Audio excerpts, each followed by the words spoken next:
जिनको अभी केजी की पढ़ाई पता नहीं है भक्ति की, और वो बड़े बड़े महापुरुषों पर कमेंट करने चले, डूब मर जाना चाहिए।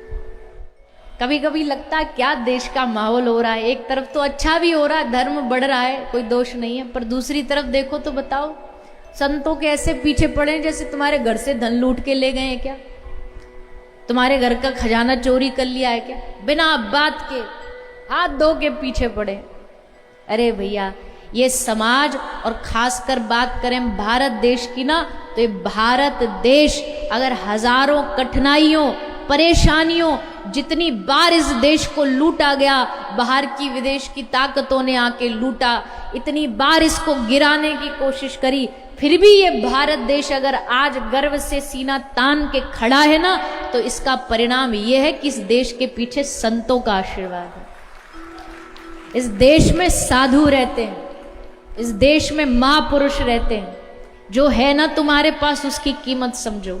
इस देश से जब कोई भारत का साधु विदेश जाता है, एक एक कथा सुनने के लिए लोग लालायित रहते हैं, आनंद में डूब जाते हैं कि बताओ हमको यहाँ भगवान की कथा सुनने को प्राप्त हो रही है। इस देश में कितना सौभाग्य हमारा, जब मन चाहे किसी संत के पास चले जाओ, दर्शन कर लो।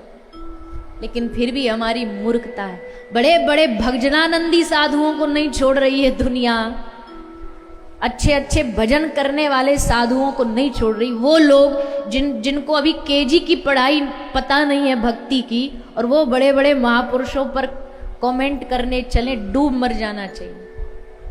वह भक्ति के बारे में कुछ अता पता नहीं, और जो पीएचडी करे बैठे तुम उन्हें सीख दे रहे हो, तुम उन्हें शिक्षा दे रहे हो। हिम्मत भी कैसे हो जाती है उनको शिक्षा देने की, धर्म की और समाज की और भक्ति की।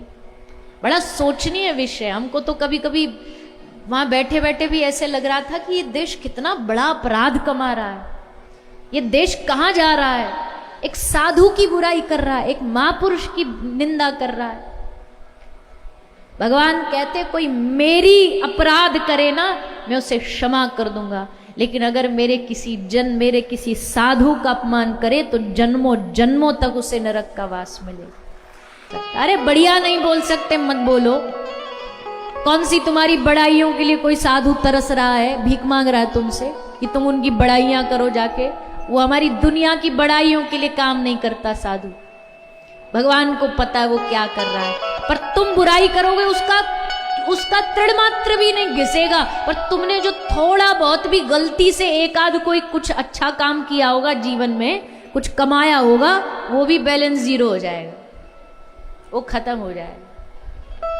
इसलिए हम तो कहते हैं भैया, जीवन में कुछ हो जाए, साधु का वेश जो भी हो ना, उसकी बुराई मत करो। होंगी बुराइयां, हम ये नहीं कह रहे नहीं होंगी। इंसान मानव है, मानव का नाम ही है, कुछ ना कुछ तो गुण दुर्गुण होता ही है।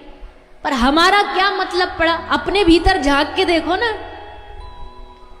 आदमी कहने का भी तो वही अधिकारी है जो खुद भीतर से साफ हो। भीतर तो इतना द्वेष मैल भरा हुआ है, और साधुओं को जाकर के शिक्षा दे रहे हैं। तो हम तो यही कहेंगे कि अपने इस महानता को समझिए। ये भारत देश की महानता किसी बड़े बड़े बिल्डिंगों में नहीं है। भारत देश का विकास ठीक है बाहरी रूप से हो, हम भी चाहते हैं खूब आगे बढ़े भारत देश, लेकिन उस विकास के साथ साथ जो इस देश की मूल चीजें हैं ना, उन मूल चीजों को भी गवाइए मत।